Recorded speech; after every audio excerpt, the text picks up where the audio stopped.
Hello students, कैसे हैं आप लोग। क्लास 12 के पेपर्स हमारे फिनिश हो गए हैं। हमारा 3-4 दिन का रेस्ट भी हो गया है। अब हमें भिड़ना है, लगना है, मेहनत करना है CUET के लिए, है ना।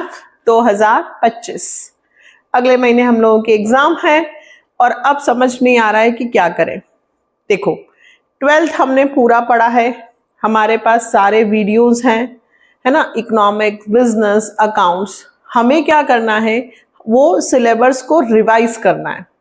रिवाइज कैसे करें, तो मैंने इसका सॉल्यूशन निकाला है कि हर चैप्टर के कम से कम 200-300 हम MCQs करें। अकाउंट्स में यदि हम हर चैप्टर के MCQs करेंगे तो हमारी प्रैक्टिस होती जाएगी, है ना, क्योंकि हमने चीजें तो सारी पढ़ी हुई हैं। सिलेबस अकाउंट का वही सब कुछ है जो हम लोगों ने 12th में पढ़ा है। कुछ पोर्शंस हटे हैं, कुछ पोर्शन जैसे कि यूनिट 1, 2, 3, 4, 5 50 नंबर का हमारा टेस्ट है अकाउंट का, 1 नंबर का एक क्वेश्चन।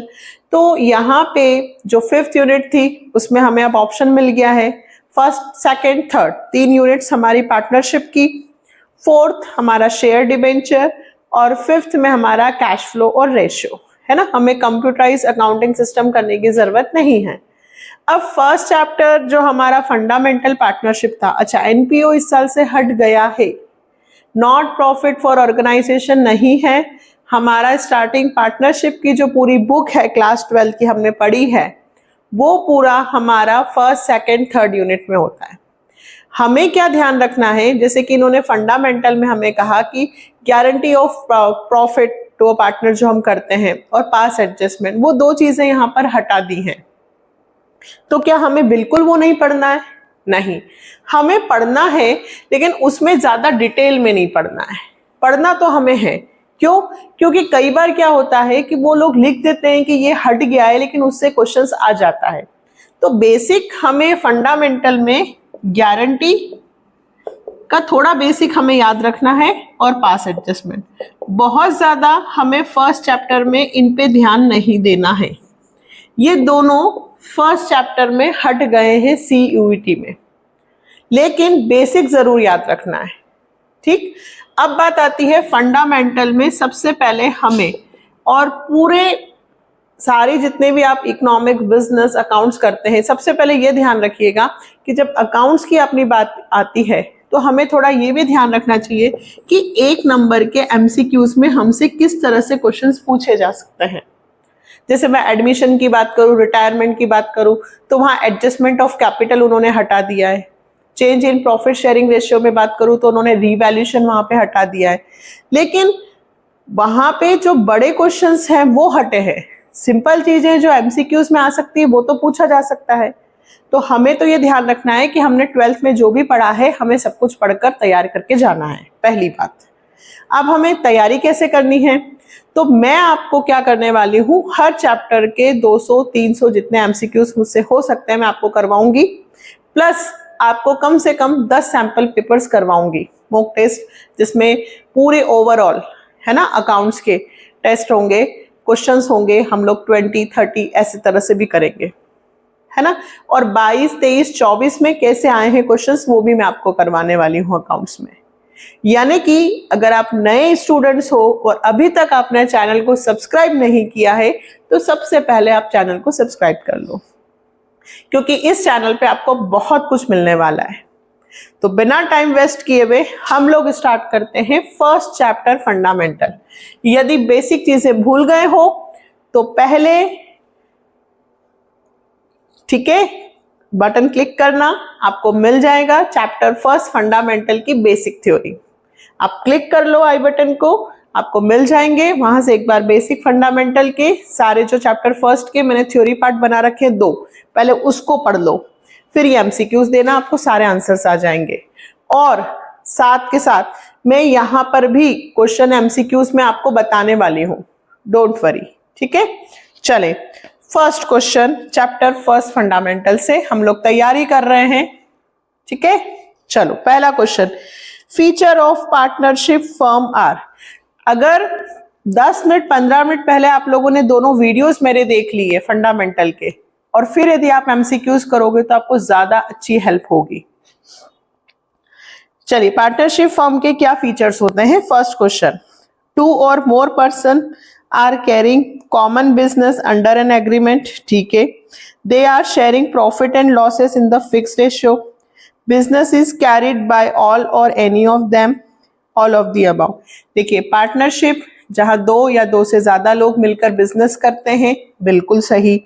जहां एक फिक्स रेशियो होता है कि हम फ्यूचर में ऐसे प्रॉफिट बांटेंगे, सही। और या तो सभी लोग मिलकर बिजनेस चला सकते हैं या उनकी ओर से एक, ये भी सही। यानी कि फर्स्ट वाले का आंसर होगा D, all of the above. Next, following are essential element of partnership firm except at least 2 person, there is an agreement between all partners, equal share of profit and losses, partnership agreement is for some business। देखिए, following are essential element of partnership firm except, किसको? 2 person होना चाहिए, सही है। उनके बीच में partners agreement होना चाहिए और वो किसी बिजनेस के लिए करते हैं। तो ये तीनों तो फीचर्स हुए ना। Equal share of profit and losses, ये जरूरी नहीं है हम कि फ्यूचर में जो भी हमारी फर्म का प्रॉफिट होगा वो हम इक्वल बांटें, ऐसा जरूरी नहीं है ना। हम कोई सा भी रेशियो डिसाइड कर सकते हैं। तो इसका आंसर कौन सा होगा बेटा? C. Which one of the following is not an essential feature of partnership? ध्यान देना, इनमें से कौन सा इसेंशियल फीचर नहीं है? मस्ट बी एग्रीमेंट है, मस्ट बी बिजनेस है, business must be carried on for profit, ठीक है, बिजनेस प्रॉफिट के लिए चलाया जाता है। Business must be carried on by all partners, सारे पार्टनर्स बिजनेस चलाएंगे, कंपलसरी है? नहीं, सारे भी चला सकते हैं, उन सब की ओर से कोई एक भी चला सकता है। दैट मीन्स थर्ड का आंसर होगा D. Next, number of partners in a partnership में बी मैक्सिमम 2, नहीं, मिनिमम 2 होता है। Maximum 10, maximum 100, maximum 50। मैक्सिमम कितने होने चाहिए बेटा? 50। मिनिमम कितने? 2। मैक्सिमम कितने? 50। Next, forming is a partnership deed is, partnership deed बनाना कंपलसरी होता है? नहीं, नॉट मैंडेटरी, कंपलसरी नहीं होता है। तो 6 का आंसर होगा सी। इस तरह से आप मेरे साथ यदि प्रैक्टिस करेंगे तो आपको बहुत हेल्प होगी। Next, 7th, When is the partnership act in force? Partnership act कब इन्फोर्स किया जाता है? जब पार्टनर्स ने एग्रीमेंट नहीं बनाया हो। अगर पार्टनरशिप डेट नहीं बनाते हैं तो फिर हम पार्टनरशिप एक्ट के रूल्स फॉलो करते हैं। तो 7th का आंसर होगा ए, when there is no partnership date, ठीक है। Next, 8th, in the absence of partnership deed, जब हमने पार्टनरशिप डेट नहीं बनाया, a partner is entitled to an interest on the amount of additional capital। बेटा जी, जब पार्टनरशिप डीड नहीं बनाते हैं तो ना ही सैलरी दी जाती है, ना ही इंटरेस्ट दिया जाता है ना, ना ही इंटरेस्ट ऑन ड्रॉइंग चार्ज किया जाता है। तो इसका आंसर क्या होगा? Not entitle for any interest on their additional capital. Additional capital पे कोई इंटरेस्ट नहीं दिया जाएगा। सिर्फ एमसीक्यू क्वेश्चंस भी आ रहे हैं अभी, don't worry. 9th, in the partnership date the following rule apply। अगर पार्टनरशिप डेट नहीं बनाया है, in the absence of partnership deed, तो interest on loan by partner, no interest on capital, profit sharing in capital ratio 6%। B इसका answer होगा, no interest on capital, capital पे कोई interest नहीं दिया जाता है। Next, partnership deed is also called, partnership deed को और क्या कहते हैं? Prospectus, article of association, principal of partnership, article of partnership. तो बेटा अपन इसको क्या कह सकते हैं? आर्टिकल ऑफ पार्टनरशिप, है ना। Next, in the absence of partnership deed, अगर आपने पार्टनरशिप डेट नहीं बनाया है तो the interest is allowed on partners capital, नहीं दिया जाएगा। यदि हम पार्टनरशिप डेट नहीं बनाते हैं तो आईओसी मिलता है क्या? नहीं। तो इसका आंसर क्या होगा? D, no interest is allowed. 12th, 11th, in the absence of partnership debt the allowable rate of interest on partners loan account will be।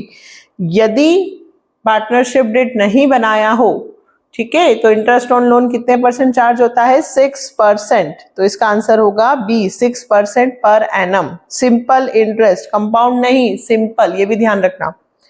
Next, XYZ partners in a firm at the time of division of profit for the year there was dispute between the partners। अब देखो profit बांटने के वक्त partners के बीच में dispute हो गया और profit before interest on partners capital था 6 लाख। जेड डिमांड कर रहा है कि उसे मिनिमम 5 लाख का प्रॉफिट मिलना चाहिए क्योंकि उसकी फाइनेंशियल पोजीशन सही नहीं है और there was no written agreement on this point. अब बेटा जी यदि एग्रीमेंट नहीं बनाया है तो एक्स बोल रहा है मेरे को इतना दो, वाई बोल रहा है इतना दो, ऐसा होगा क्या? नहीं। प्रॉफिट कैसे बटेगा? इक्वली। तो यहाँ पे 6 लाख, 3 पार्टनर्स हैं तो 1/3 111 यानी कि 2 लाख रुपए हर पार्टनर को मिलेगा। तो इसका आंसर क्या होगा? D, 2 lakh rupees to each partner. Next, which of the following is not incorporated in partnership act? Okay, profit equally बढ़ता है, बिल्कुल सही। यदि पार्टनरशिप डीड नहीं बनाते हैं हम लोग तो प्रॉफिट इक्वली बढ़ता है। इंटरेस्ट ऑन कैपिटल चार्ज नहीं होता है, लोन पे 6% चार्ज होता है। तीनों पॉइंट सही हैं, तो गलत कौन सा हुआ? Not. All drawing are to be charge interest, interest on drawing पे इंटरेस्ट ऑन ड्रॉइंग पर इंटरेस्ट चार्ज नहीं होता है ना? तो इसका आंसर कौन सा होगा? D. Next, Sangeeta and Ankita are partners in a firm. Sangeeta capital 70,000 and Ankita's capital is 50,000। Firm profit is 60,000, तो अंकिता का शेयर कितना होगा? 30। देखिए कोई पार्टनर कितनी भी कैपिटल लगाए उससे क्या फर्क होता है? यदि पार्टनरशिप डीड नहीं बना है तो प्रॉफिट हमेशा इक्वल बटेगा, आप इस बात को ध्यान रखना। तो प्रॉफिट कितना हुआ है? 60, तो इक्वल बटेगा 1:1 यानी कि 30,000। तो इसका आंसर होगा P. Next, which of the following statement is true? इन्होंने पूछा है इसमें से कौन सा स्टेटमेंट सही है। ओके, तो हमें सारे पढ़ने होंगे। A minor can not be admitted as a partner, बिल्कुल हो सकता है भाई, माइनर को भी अपन पार्टनर बना सकते हैं, तो ये तो सही नहीं है। A minor can be admitted as a partner only into the benefit of the partnership, नहीं, ऐसा भी कोई जरूरी नहीं है कि माइनर को हम सिर्फ इसीलिए एडमिट कर रहे हैं कि फर्म को प्रॉफिट हो, लॉस भी तो हो सकता है। A minor can be admitted as a partner, but his right and liability are sum of adult partner, नहीं, सारे उसको नहीं मिलते हैं, उसको सिर्फ प्रॉफिट में हिस्सा मिलता है, लॉस में हिस्सा नहीं मिलता। तो यहाँ पे आएगा इसका answer none of the above, इसमें से एक भी पॉइंट सही नहीं है। इसका आंसर क्या होगा बेटा? D. Next, XYZ are partners at the time of division of profit for the year there was dispute between the partner, profit before interest on partners capital 6,000। देखो प्रॉफिट 6,000 है, Y determine interest 24% on his loan of 80,000, there was no agreement. अब देखो इसके लिए भी copy pen उठाने की जरूरत नहीं है, आपसे पूछा है calculate the amount payable to XYZ, XYZ को कितना पैसा मिलेगा सॉरी। तो देखो लोन किसने दिया? वाई ने। कितने का? 80, तो उसको 80,000 24% से इंटरेस्ट मिलेगा? नहीं। कितने परसेंट से मिलेगा? 6%। 80,000 का 6% निकालो, 8 6 48, 4800। तो यानी कि 6,000 का प्रॉफिट होता है, उसमें से 4800 यदि मैं माइनस कर देती हूँ तो 1200 रुपए प्रॉफिट होगा। 6,000 माइनस 4800, 4800 कैसे आया भाई? लोन है 80,000 का, यदि पार्टनरशिप डीड नहीं बनाते हैं तो 6% से इंटरेस्ट चार्ज होता है ना? तो 80,000 का 6% कितना हुआ बेटा? 4800 रुपए। 6,000 में से 4800 माइनस कर दो, 1200 रुपए का प्रॉफिट। तो 1200 रुपए का प्रॉफिट तीनों में बटेगा 400 रुपए। अब देखो 400 रुपए कौन सी वाली कंडीशन में दे रखा है? सी में। ये आंसर हो गया। आगे एक्स को 6,000 मिले, 400 मिलेंगे, वाई को कितने मिलेंगे? तो 4800 इंटरेस्ट ऑन लोन के और 400 तो 5,200 और जेड को 400, है ना? मतलब कैलकुलेशन हमें ओरली भी आनी चाहिए, जरूरी नहीं सब कैलकुलेशन कर करके देखना है। क्लियर है? 6,000 में से 4800 रुपए गए, 1200 रुपए का प्रॉफिट बचेगा, 1200 तीनों में बटते 400 रुपए। तो इसका आंसर होगा C. Next, which one of the following items cannot be recorded in P&L appropriation? P&L appropriation में कौन सी आइटम रिकॉर्ड नहीं की जाती है? इंटरेस्ट ऑन कैपिटल रिकॉर्ड करते हैं, इंटरेस्ट ऑन ड्राइंग रिकॉर्ड करते हैं, पार्टनर की सैलरी भी रिकॉर्ड करते हैं, तो rent paid to a partner ये रिकॉर्ड नहीं करते। ये किसकी आइटम होती है? Charge against profit. ये कहाँ रिकॉर्ड होता है? प्रॉफिट एंड लॉस में, है ना। Next, Which of the following item are record in P&L appropriation account? तो interest on capital, salary to partner, transfer to reserve, all of the above सारे ही record करते हैं P&L appropriate, है ना। तो इसका आंसर क्या होगा? D। Next, is rent paid to a partner appropriation of profit है? नहीं, चार्ज अगेंस्ट प्रॉफिट है ये। It is not appropriation of profit, है ना, कि प्रॉफिट होगा तभी रेंट मिलेगा। नहीं, चाहे प्रॉफिट हो चाहे लॉस हो, रेंट तो हमको देना ही बनता है क्योंकि वो चार्ज अगेंस्ट है। भाई यदि मैं बिजनेस कर रही हूँ और मैंने किराए पे किसी से लिया है तो मैं उसे ये कह सकती हूँ कि नहीं, मेरे को तो अभी नुकसान हुआ है, मैं आपको रेंट नहीं दूंगी, देना ही पड़ेगा। It is not appropriation of profit. Next, Where will you record interest on drawing? Interest on drawing आप कहाँ रिकॉर्ड करते हो? प्रॉफिट एंड लॉस एप्रोप्रिएशन में किस साइड रिकॉर्ड होता है बेटा? Credit side by interest on drawing. तो यहाँ का आंसर होगा credit side of P&L appropriation account, यानी कि B. According to P&L account, the net profit for the year is 1,50,000. Okay. The total interest on partners capital 18,000 and interest on partners drawing 2,000. Divisible, इसको भी आप orally calculate कर सकते हो। कैसे calculate कर सकते हो भाई? 1,50,000 का प्रॉफिट हुआ, ठीक है, उसमें से आपने इंटरेस्ट ऑन कैपिटल दे दिया 150 में से 18, अगर मैं 20 माइनस कर दूं तो होता है 130, है ना। तो 132 हो गया 18 करने हो तो। और इंटरेस्ट ऑन पार्टनर्स ड्राइंग 2,000। देखिए P&L एप्रोप्रिएशन का फॉर्मेट याद करो, by net profit by interest on drawing, दोनों प्लस हुए 150 और 2, 1,52, उसमें से 18 माइनस कर दो 134 आ गया। इसका आंसर हो गया डी। नहीं आया? बाय नेट प्रॉफिट लिखते हो 150, बाय इंटरेस्ट ऑन ड्राइंग लिखते हो 2,000, 1,52 इंटरेस्ट ऑन कैपिटल एक्सपेंसेस है, माइनस कर दो, आंसर आ गया। नेक्स्ट, चलिए अब ये तो मैं आपको सॉल्व करके बताती हूँ 24। चलिए तो कैलकुलेशन कैसे होगी? ए और बी पार्टनर हैं, according to P&L net profit दिया है 2 लाख बेटा। नेट प्रॉफिट किधर लिखते हैं हम? इधर। देखो हमें 1 नंबर का क्वेश्चन है, MCQ से जितनी जल्दी होगा, टाइम लिमिट को ध्यान रखना है, तो हमें फटाफट, यदि आप ओरल कर सकते हो तो ओरल, या फिर लिख के करो कि 2 लाख आपका प्रॉफिट है, total interest on partners drawing, तो पार्टनर्स की ड्राइंग इधर आएगी 1,000, और as a salary 40,000 per year, ए को सैलरी देनी है 40 और बी को सैलरी 3,000 रुपये पर मंथ, तो 3,000 रुपये पर मंथ तो 36 हो गए। तो 2,01,000 में से 76,000 क्या कर दो? माइनस। तो 76 यदि आप माइनस करते हो तो 11 में से 6, 1,25, इसका आंसर होगा बी, ठीक है ना। 2,01,000 में से आपके गए 76,000, 1,25,000, इसका आंसर क्या होगा? बी। सिर्फ आपको फॉर्मेट याद होना चाहिए कौन सी चीजें किधर आएंगी। अभी बहुत सारे क्वेश्चंस आ रहे हैं। नेक्स्ट बहुत important, A B partner ratio 2:1, capital 3 lakh और 2 लाख है। they are allowed 6% interest on their capital and charge 10% interest on their drawing. Their drawing during the year 60 and 40, ये drawing दे रखी है। B share of net profit as per P&L appropriation account amounted to 40,000. Net profit of the firm before any appropriation.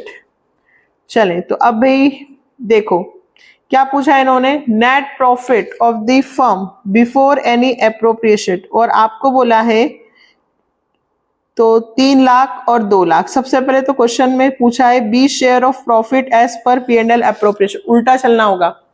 इन्होंने हमें net समझाती हूं थोड़ा सा, देखो नेट डिविजिबल प्रॉफिट किसका दे दिया, बी का। जो अपन क्वेश्चन करते हैं ना बेटा, P&L अकाउंट बनाते हैं, ठीक है, यहां लिखते हैं क्या, बाय नेट प्रॉफिट, फिर इधर बाय इंटरेस्ट ऑन ड्रॉइंग, फिर इधर इंटरेस्ट ऑन कैपिटल, सैलरी, है ना, और फिर एनडीपी अपन बांटते हैं, ऐसे ही करते हैं। तो इन्होंने मुझे डायरेक्ट बी का शेयर दे दिया है, क्वेश्चन को समझा रही हूं, इन्होंने मुझे डायरेक्ट बी का हिस्सा दे दिया है और मुझे ये नेट प्रॉफिट पूछ लिया है। तो देखो कैसे करते हो, मुझे इन्होंने B share of net profit दे दिया है 40,000, ए और बी रेशियो है 2:1, तो बी का हिस्सा कितना है 1/3, तो 1/3 का हिस्सा इन्होंने दे दिया मुझे कितना 40,000, तो पूरा हिस्सा टोटल प्रॉफिट कितना होगा, ये सब लिखना नहीं है, सिर्फ समझाने के लिए बता रहे हूँ। 1/3 यदि 40 होगा तो पूरा प्रॉफिट 3/1 यानी कि 1/20 होगा, ठीक है। इस 1/20 में सैलरी आईओसी हो तो प्लस कर दो और ड्राइंग हो तो माइनस कर दो, उल्टा करना पड़ेगा हमें, नेट डिविजिबल प्रॉफिट से नेट प्रॉफिट पे आना है। तो देखो क्वेश्चन में 3 लाख का और 2 लाख का, they are allowed 6% interest on capital, तो 3 लाख का 6%, 18,000 और 2 लाख का 6% 12,000, ये आईओसी है, तो 1/20, 18 और 12, 30, 1/50 हो गया। 1/50 में से इधर इंटरेस्ट ऑन ड्राइंग माइनस कर दूं, इंटरेस्ट ऑन ड्राइंग दे रखी मुझे 10%, तो 60,000 और 40,000, अलग अलग निकालना मत करना, फटाफट निकालना। 1 लाख का 10% और 6/12, 6/12 क्यों, क्योंकि इंटरेस्ट ऑन ड्राइंग यदि कुछ नहीं दिया होता तो 6 मंथ बेसिस, 1 लाख का 10% 10,000, 10,000 का आधा 5, तो 1/50 30 का आईओसी, 1/20 30, 1/50, 1/50 में से 5 गए, 1/45। क्लियर। आप जो एग्जाम देने वाले हैं वहां आपका बेसिक तगड़ा होना चाहिए, सीधी सी बात है। ये आ गया 145, आपको एनडीपी दिया था और वहां से आप नेट प्रॉफिट निकाल रहे हो, ठीक है। तो इसका आंसर हुआ 1,45,000। बहुत सारे क्वेश्चन है, ध्यान से देखेंगे अभी। नेक्स्ट, अभय और Baldwin are partner sharing profit ratio 3:1, the firm net profit 1,25,000, the partnership did provide interest on capital 15 और 10 and interest on drawing 6,000 from Abhay and 4,000 for Belvin. Abhay is entitled to commission 10% on net divisible profit. अभय को कितना मिल रहा है commission, 10% on net divisible profit. Calculate the profit to transfer to partners capital. Okay, calculate profit. NDP निकालना है, तो सबसे पहले net profit कितना है 1/25, है ना।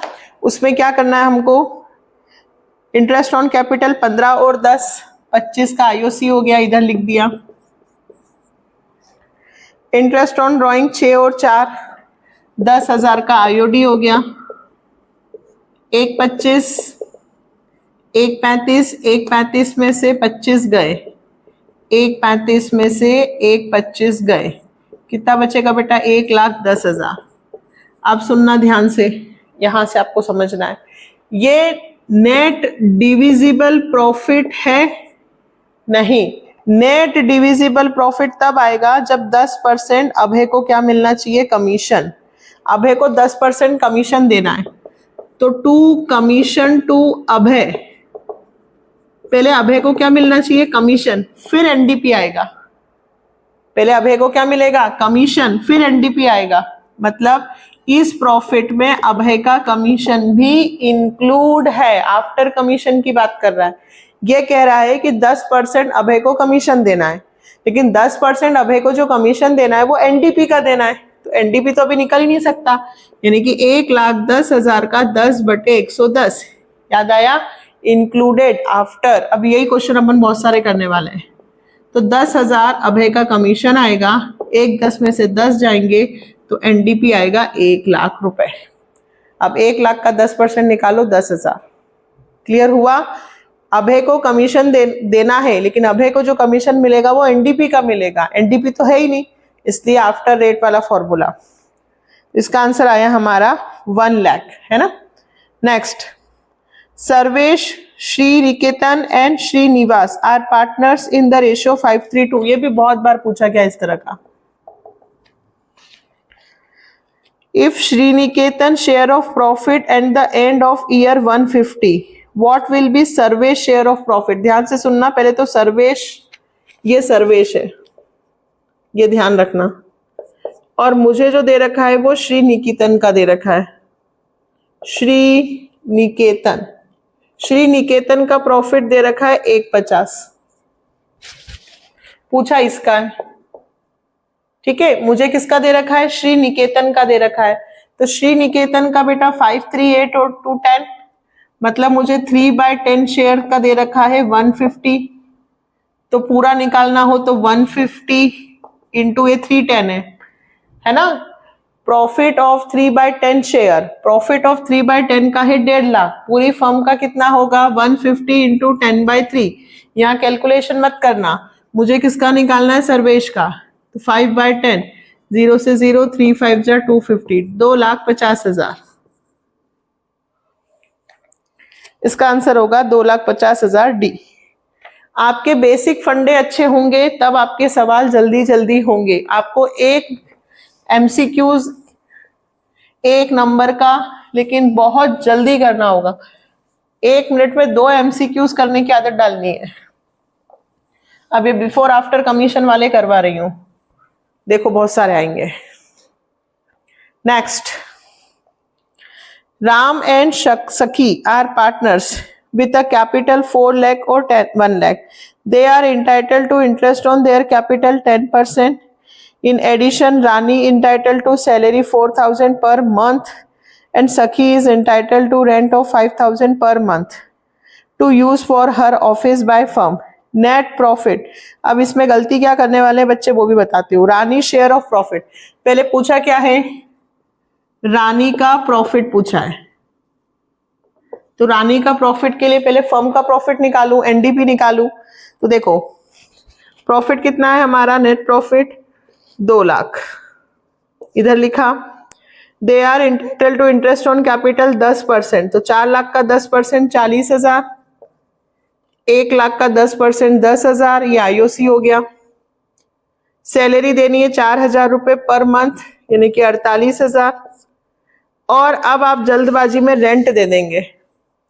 रेंट चार्ज अगेंस्ट प्रॉफिट होता है, आपको क्वेश्चन में ऑलरेडी नेट प्रॉफिट दिया है। रेंट हम P&L में लिखते हैं, तो रेंट का यूज यहां नहीं करना है। क्लियर? रेंट का यूज यहां नहीं करना है। तो 2 लाख 4 और 5 कितना हुआ बेटा? 50, 98। 2 लाख में से 98 माइनस कर दो,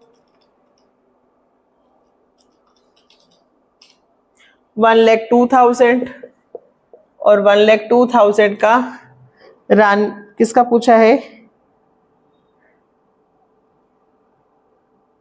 रानी share of profit, Rani and Sakhi. चलें, तो रानी का शेयर होगा आधा, कुछ नहीं दिया है तो 51,000। प्रॉफिट शेयरिंग रेशियो नहीं दिया है तो इक्वल पार्ट देंगे, वो राम नहीं रानी है ना, राम और रानी, ध्यान रखना। नेक्स्ट, बहुत अच्छा क्वेश्चन है और इससे 4-5 एमसीक्यूज है, ध्यान देंगे सारे एक जैसे बेटा। Mikey, Tommy, Tom and Jerry, Mickey, Tom and Jerry, 532 इनका शेयर है बेटा। Their books reflected a net profit of 2,10,000। देखो प्रॉफिट हुआ है 210, इससे 4-5 एमसीक्यूज बने इसलिए अच्छे समझा रही हूँ। देखो, as per term partnership deed their interest on capital 80, 60 और 40। आईओसी देना है 80, 60 और 40, ये तो हमको आईओसी देना है। और हमें beside the salary 60,000 each Mickey and Tom, और मिक्की और टॉम को मुझे सैलरी देना है। मिक्की और 60,000 मिक्की को देना है और 60,000 रुपए टॉम को देना है। अब बेटा जी देखो 80 और 60, एक 40 और 40, एक 80 तो यही हो गए और एक 20। यहाँ पे तो मेरे पास इतना प्रॉफिट ही नहीं है कि मैं आईओसी और सैलरी दे सकूं। यदि प्रॉफिट कम होता है और एक्सपेंसेस ज़्यादा होते हैं तो हमें जितना पेमेंट करना है उसी के अकॉर्डिंग हम रेशियो निकालते हैं। याद आया? तो ये पहला वाला किसका है? मिकी। अच्छा, इन्होंने पूछा क्या है? Calculate the ratio which the profit would be appropriated among partners. तो पार्टनर्स को कितना कितना मिलेगा? मिकी, टॉम और जेरी। मिकी, टॉम और जेरी। तो बेटा मिकी को देने हैं मुझे 80 और 60, टॉम को देने हैं मुझे 60 और 60, और जेरी को मुझे सिर्फ देने हैं 40।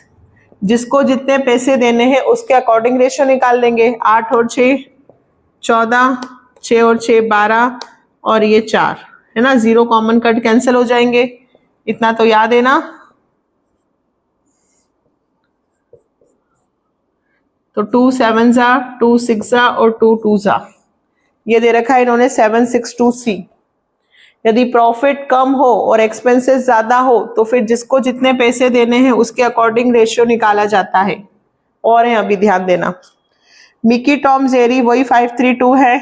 There books reflected net profit 210 as per term of partnership deed. They were entitled interest on capital, सब कुछ पूछा है। Calculate the amount of total interest on capital given to all partners. IOC सबको कितना मिलेगा और सैलरी कितनी मिलेगी? ध्यान दो, टोटल आईओसी पूछा है, तो टोटल आईओसी और टोटल सैलरी का रेशियो निकाल दो। तो टोटल आईओसी देना है मुझे कितना? 80, 60 और 40। 8 और 6 कितना हुआ? एक 80 और एक 20। तो रेशियो निकलेगा 6 3 और 6 2 तो आईओसी जाएगी 3। अगर मुझसे आईओसी का रेशियो पूछा है तो 2,10,000 में से 3/5 क्या मिलेगा? आईओसी। और सैलरी जाएगी 2,10,000 इंटू 2/5। बात समझ में आई? 2,10,000 में से 3/5 आईओसी जाएगा और 2/5 सैलरी जाएगा। तो 2,10,000 इंटू 3/5 1,26,000 आईओसी जाएगा। और सैलरी आगे के लिए बता रही हूं, 2,10,000 इंटू 2/5 सैलरी जाएगी 84। क्लियर? आईओसी कितनी मिलेगी तीनों को? 1,26,000। इसका आंसर होगा ए। नेक्स्ट फिर से क्वेश्चन वही है। Mickey, Tom and Jerry were partners, 5:3:2 ratio है। सेम क्वेश्चन है बेटा। Their books reflected net profit 2,10,000 as per terms of the partnership deed. They were entitled for interest on capital and beside this salary. इस बार पूछा है calculate the amount of Tom's interest on capital. देखो interest on capital तीनों को कितना मिलेगा? 1,26,000 है ना। वही क्वेश्चन है।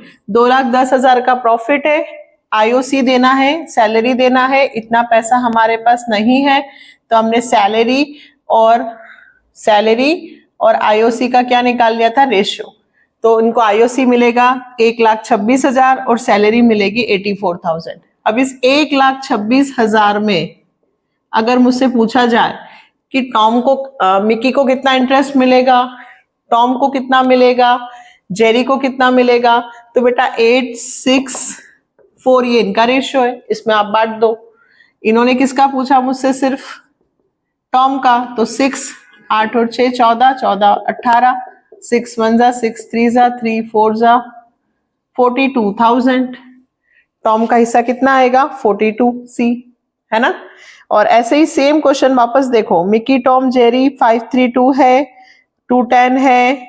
नेक्स्ट क्वेश्चन ना, इंटरेस्ट ऑन कैपिटल। इस बार पूछा है calculate the amount of salary given to Mickey को कितनी सैलरी मिलेगी, मिकी को कितनी सैलरी मिलेगी, तो भाई सैलरी दोनों को कितनी मिलेगी 84,000, है ना, ये हमने निकाल रखा है। तो सैलरी दोनों के बीच में कितनी डिस्ट्रीब्यूट होगी 84। अच्छा सैलरी का रेशियो, तो सैलरी दोनों को 60-60 मिल रही है, यानी कि 6-6-1-1। तो आधी सैलरी कौन रख लेगा, टॉम, और आधी मिकी, तो 84 का आधा कर दो तो 42,000। बात समझ में आई? ये बहुत इंपॉर्टेंट है, मोस्ट इंपॉर्टेंट। प्रॉफिट कम है और एक्सपेंसेस ज्यादा देने हैं, किसको कितना मिलेगा, ये एमसीक्यूज बनता ही बनता है। चले कंप्लीट, ठीक है, फिर पढ़ते हैं। Which of the following statement is true, कौन सा स्टेटमेंट इसमें ट्रू है भाई। Fix capital always will have credit balance, बिल्कुल सही है। Debit by balance BD. Fix capital में दो अकाउंट बनते हैं, कैपिटल और एक करंट। करंट का पॉजिटिव भी होता है और नेगेटिव भी होता है, फ्लक्चुएटिंग का भी होता है। ऑल ऑफ द अबाउ, सारी बातें सही है। D. Next, which account are open when capital are fixed, जब कैपिटल फिक्स्ड होती है तो हम कितने अकाउंट बनाते हैं, दो, एक पार्टनर्स कैपिटल और एक पार्टनर्स करंट। तो इसका आंसर होगा सी, कैपिटल और current. Next, which account are open when the capital are fluctuating, जब कैपिटल फ्लक्चुएटिंग होती है तो हम केवल एक अकाउंट बनाते हैं, partners capital account. First A, balance of partners current account are, बेटा बैलेंस ऑफ पार्टनर्स करंट, देखो पार्टनर्स करंट में हम capital, salary, commission, bonus, profit सब लिखते हैं, है ना, ड्रॉइंग। तो इसका बैलेंस डेबिट भी आ सकता है और क्रेडिट भी आ सकता है, पॉजिटिव भी आ सकता है, नेगेटिव भी आ सकता है। तो इसका आंसर होगा सी, डेबिट और क्रेडिट बैलेंस। ठीक है, चले next. Which item is record on the credit side of partners current account, partners के करंट अकाउंट में कौन कौन सी साइड्स लिखी जाती हैं, क्या क्या लिखा जाता है। By balance BD, by interest on partners capital, salary, share of profit, all of the above. Balance BD मतलब अगर हमें पार्टनर्स करंट अकाउंट का बैलेंस दिया हो तो। कैपिटल नहीं लिखी जाती है, जब कैपिटल फिक्स्ड होती है तो हम कितने अकाउंट बनाते थे बेटा, दो, एक पार्टनर्स कैपिटल और एक पार्टनर्स करंट, है ना, दो अकाउंट बनाते हैं ना। तो कैपिटल करंट में सारी चीजें लिखी जाती है ये सब। इसका आंसर होगा all of the above. Next, if the partners capital are fixed और सैलरी देनी है पार्टनर्स को तो कहां लिखी जाएगी, तो भाई कहां लिखी जाएगी, credit side of partners current account में, बाई साइड, है ना।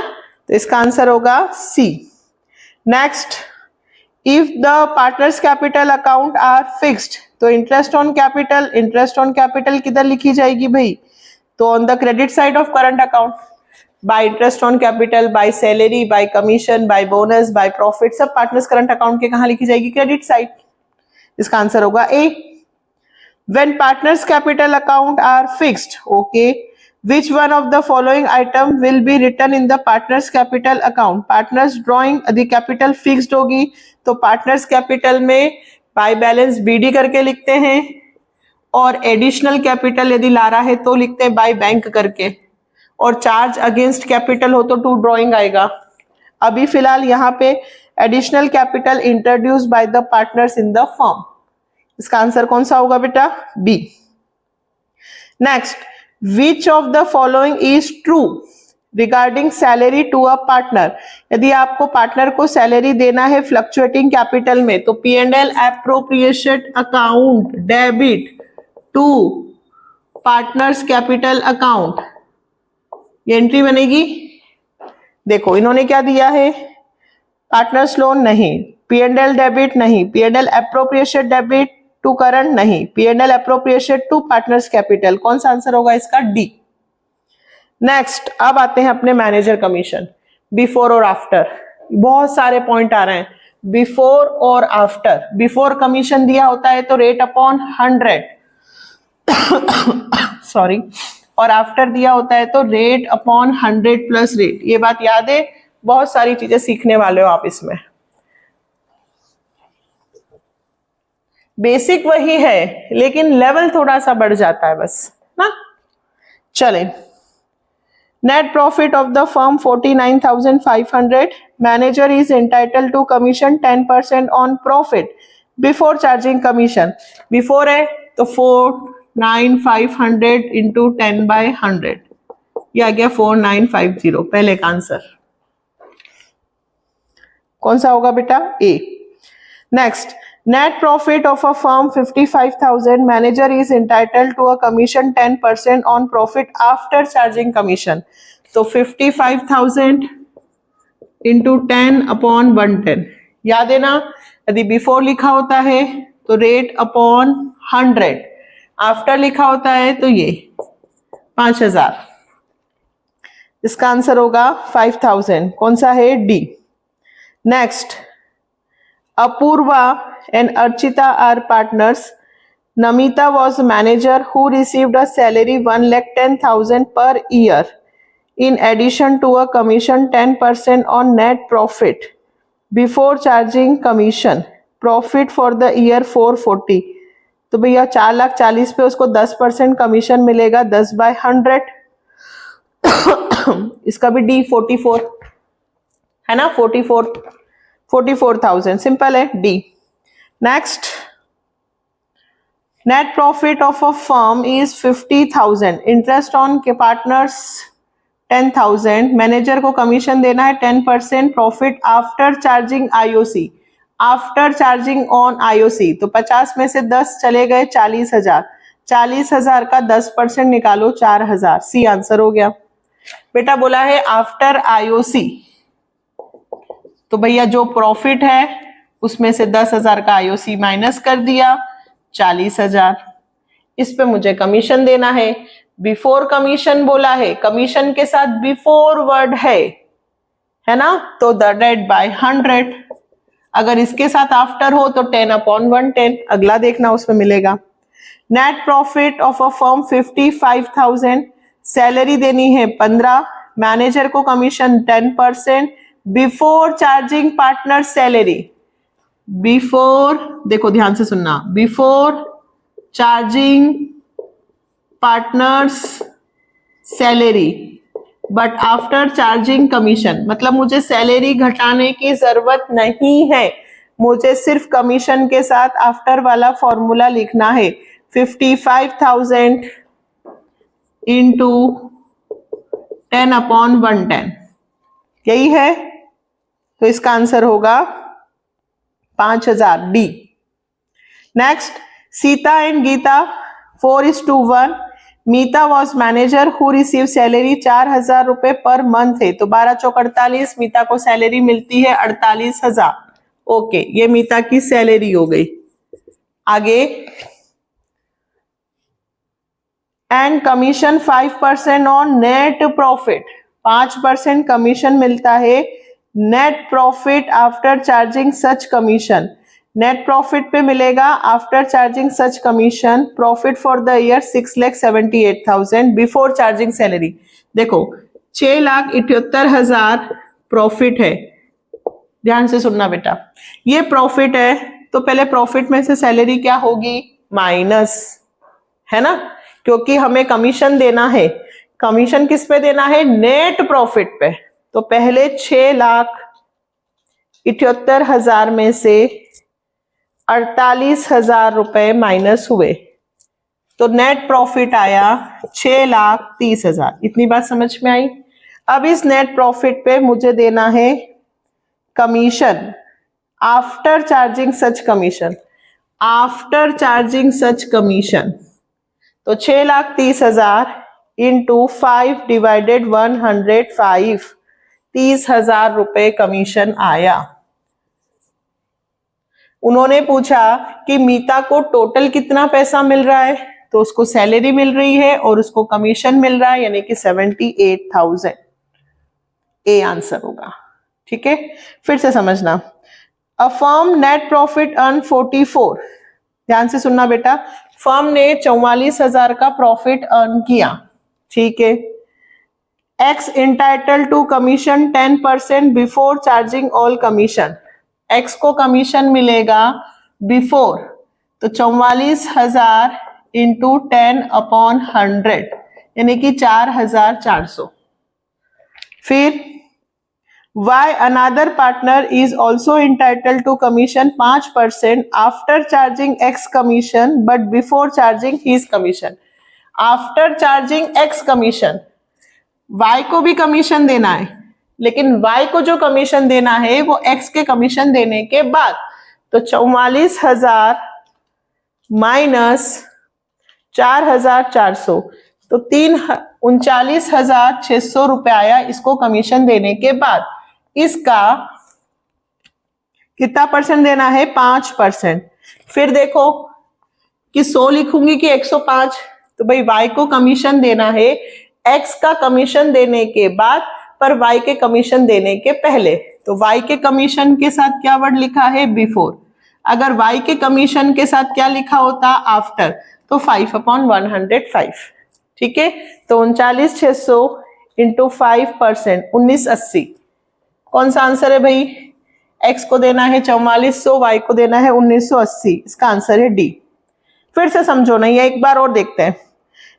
नेट प्रॉफिट दिया है 44,000, X entitle to commission 10% after charging all commission. After charging all commission net profit 44,000, X को कमीशन देना है, एक्स को कमीशन देना है 10% after charging all commission, and Y another partner also entitled to commission 10% before charging X commission but after charging his commission. देखो इस बार x को commission से पहले किसको कमीशन देना है? मुझे वाई को। एक्स को after charging all commission, X को जो कमीशन देना है वो वाई को कमीशन देने के बाद। तो पहले वाई को कमीशन देना है। वाई को कमीशन कितना देना है भाई? 44,000 इंटू, तो वाई के कमीशन के साथ क्या वर्ड लिखा है? फिर से पढ़ो। Y another partner also entitled to commission 10% before charging X commission, X के कमीशन के पहले, but after charging his commission, X के कमीशन के तो पहले बट वाई के कमीशन के बाद, मतलब इसके साथ आफ्टर, यानी 10/110। बात समझ में आई? दोनों का 10 है, तो 44,000 इंटू 10/110, 4,000 ये वाई का आया। अब इसमें से इसको क्या करूं? माइनस। 44 में से 4 गए, 40। फिर मुझे किसको देना है? एक्स को। एक्स को जो देना है वो इसका वापस से आफ्टर बोला है, तो 10/110, तो 40,000 इंटू 10/110, 3636। अब ये बात भी ध्यान रखना, एक्स को मिलेगा 3636 और वाई को मिलेगा 4,000। ध्यान से सुन लेना अच्छे से, जहां बिफोर लिखा है वहां रेट अपॉन 100, जहां आफ्टर लिखा है वह रेट अपॉन 100 प्लस रेट। ये भी ध्यान रखना कि किसको पहले देना है कमीशन और किसको बाद में। हुई अच्छे से प्रैक्टिस? इसका होगा X366 बी वाला आंसर। नेक्स्ट टॉपिक में मैं आईओडी इंटरेस्ट ऑन ड्राइंग और बहुत सारे क्वेश्चंस मेरे पास और हैं। ठीक है, मैं पास एडजस्टमेंट और गारंटी से रिलेटेड भी थोड़े क्वेश्चंस करवाऊंगी। पास एडजस्टमेंट गारंटी दोनों फर्स्ट चैप्टर में नहीं है। CUET के सिलेबस में अभी जो आया है उसमें पास एडजस्टमेंट और गारंटी के क्वेश्चंस नहीं है, ऐसा उन्होंने कहा है। बट एक आध क्वेश्चन कभी आ जाए तो थोड़ी बहुत हम और प्रैक्टिस करेंगे। तो मैंने लगभग 50 अप्रोक्सीमेट आपको MCQs करवाए अभी। रोज आपको 50, 70, 80 है ना, चैप्टर वाइज MCQs मिलने वाले हैं। आप अपनी प्रिपरेशन कीजिए और साथ में इन क्वेश्चंस को भी करें, आपको बहुत हेल्प मिलेगी। पढ़ना सब कुछ वही है बेटा जो 12th में आपने पढ़ा है, आपको सिर्फ इसको रिकॉल करना है। उस रिकॉल करने के लिए मैं आपको बहुत ज्यादा डिटेल में समझा रही हूँ, लेकिन स्पीड भी मेंटेन करनी होगी क्योंकि 30 डेज के अंदर हमको पूरे अकाउंट के सारे चैप्टर्स के MCQs भी करने हैं और कुछ सैंपल पेपर्स भी करने हैं। ठीक है, तो आज का वीडियो आपको कैसा लगा, आपको प्रैक्टिस हुई या नहीं, जरूर कमेंट करके बताना। और अभी तक यदि चैनल को सब्सक्राइब नहीं किया है तो प्लीज चैनल को सब्सक्राइब कीजिए, सपोर्ट द चैनल।